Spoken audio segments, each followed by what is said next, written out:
کیا اللہ کی کتاب کو پڑھنے کی کوشش کی، اللہ کی کتاب میں آپ نے تلاش کرنے کی کوشش کی کہ اللہ عز و جل کی رحمت کس کے ساتھ ہے، اللہ کی مدد کس کے ساتھ ہے، اللہ کی نصرت کس کے ساتھ ہے۔ میں آپ سے پوچھنا چاہتا ہوں، ہم دعائیں کرتے ہیں سر کے اوپر نہیں جاتی، اللہ والے دعا کرتے تھے عرش تک پہنچتی نظر آتی تھی، باب اجابت سے ٹکراتی نظر آتی تھی، وہ جو کہتے تھے وہ ہو جایا کرتا تھا۔ زبان ہماری بھی ہے، زبان ان کی بھی تھی، ہماری زبان کا عالم یہ ہے، ہم کچھ بھی کہیں باب اجابت سے کبھی ٹکراتی ہے کبھی نہیں ٹکراتی، لیکن اللہ والوں کی زبان سے جب کوئی بات نکلتی تھی اللہ عز و جل قبول فرما لیتا تھا۔ حق تو یہ ہے کہ میرے پیارے آقا صلی اللہ علیہ وسلم کے پیارے دیوانوں، وہ اگر مٹی کو ہاتھ میں لے کر کہتے ہیں کہ اے مٹی تو سونا بن جا، اللہ اسے سونے میں تبدیل فرما دیتا تھا۔ سوال یہ پیدا ہوتا ہے، زبان ان کی بھی تھی زبان ہماری بھی تھی، پھر کیا بات ہے وہ کہتے تھے ہو جاتا تھا،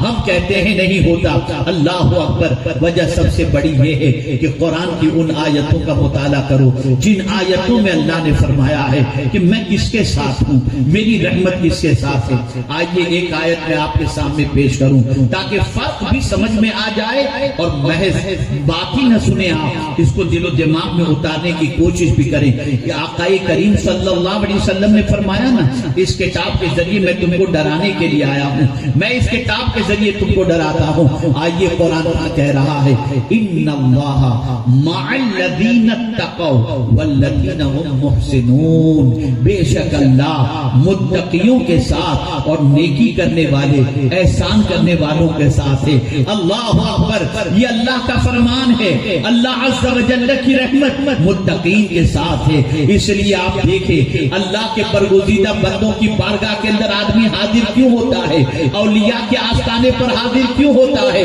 اس لیے حاضر ہوتا ہے وہ تو کہیں بھی جا کے دعا کرے اس کی دعا قبول ہو سکتی ہے، لیکن جاتا کیوں ان کی بارگاہ کے اندر ہے؟ وجہ یہ ہے یہ متقی ہیں، ان کی بارگاہ میں جا کے دعا کروں گا تو اللہ کی رحمت یہاں نازل ہوتی ہے، ان کے صدقے میں اللہ ہماری دعاؤں کو قبول فرما لیا۔ سبحان اللہ سبحان اللہ، کیا بات۔ میرے پیارے آقا صلی اللہ علیہ وسلم کے پیارے دیوانوں، اللہ کی کتاب بہت عظمت والی کتاب ہے، اس کتاب کے فرمان پر عمل کرو۔ جب رب نے فرما دیا احل اللہ البیع وحرم الربا، اللہ نے بھی تجارت کو حلال فرمایا، سود کو حرام فرمایا ہے۔ اب اگر کوئی شخص سود کے کاروبار کو نفع بخش کاروبار سمجھ کے کرتا ہو، میں پوری دیانتداری کے ساتھ عرض کرتا ہوں یاد رکھیں اس کا سودی کاروبار چلے گا بھی نہیں اور نتیجتاً اس کا کیپٹل بھی تباہ ہو جائے گا، زندگی کا سکون بھی ختم ہو جائے گا، بربادی کی زندگی اس کی بنتی چلی جائے گی۔ لیکن اللہ عز و جل نے جب فرما دیا احل اللہ البیع، اللہ نے تجارت کو حلال فرمایا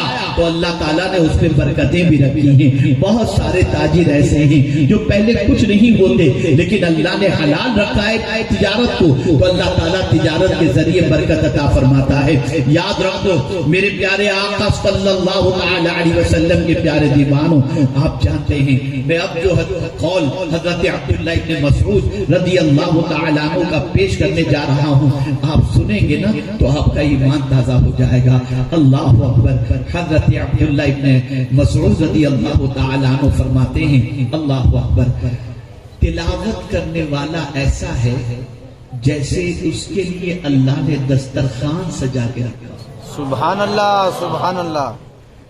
تلاوت کرنے والا قرآن کی وہ ایسا ہے جیسے اس کے لیے اللہ نے دسترخوان سجا کے رکھا ہے۔ اب دسترخوان سجا ہوتا ہے تو آدمی کھانا کھاتا ہے، تو تلاوت کرنے والے کے لیے کون سا دسترخوان؟ تلاوت کرنے والے کے لیے اگر اللہ نے دسترخوان سجا رکھا ہے تو اس دسترخوان سے وہ بندہ پاتا کیا ہے؟ اور بات جائیے ان کے ارشاد فرماتے ہیں اس کو جتنی علم کی بھوک ہوگی اللہ اس کی استطاعت کے مطابق اسے علم عطا فرمائے۔ سبحان اللہ۔ یعنی جب بندہ قرآن کی تلاوت کرتا ہے اور اس بندے کے دل میں علم کی تڑپ ہے اور علم کی بھوک لگی ہوئی ہے، تو جتنا بندے کا ظرف ہوتا ہے، محنت ہوتی ہے، استطاعت ہوتی ہے، اللہ تعالیٰ اس بندے کو علم کی قرآن کے ذریعے علم کی لازوال دولت سے مالا مال فرماتا ہے۔ سبحان اللہ۔ میں سمجھتا ہوں 11:30 تک وقت ہے، حضرت معاذ بن جبل رضی اللہ تعالیٰ عنہ کا ایک قول آپ کے سامنے پیش کر کے میں اپنی گفتگو کو ختم کرتا ہوں۔ حضرت معاذ بن جبل رضی اللہ تعالیٰ عنہ فرماتے ہیں دنیا میں 3 چیزیں اجنبی ہیں۔ کون ہے حضرت معاذ بن جبل؟ اللہ اکبر۔ رسول گرامی وقار صلی اللہ علیہ وسلم نے جنہیں یمن کا گورنر بنا کر کے بھیجا، وہ حضرت معاذ بن جبل رضی اللہ المولا تبارک و تعالی عنہ ارشاد فرماتے ہیں دنیا میں 3 چیزیں اجنبی ہیں۔ بہنیں بھی سن رہی ہیں، آپ بھی سن رہے ہیں، اور دنیا کے مختلف علاقوں کے اندر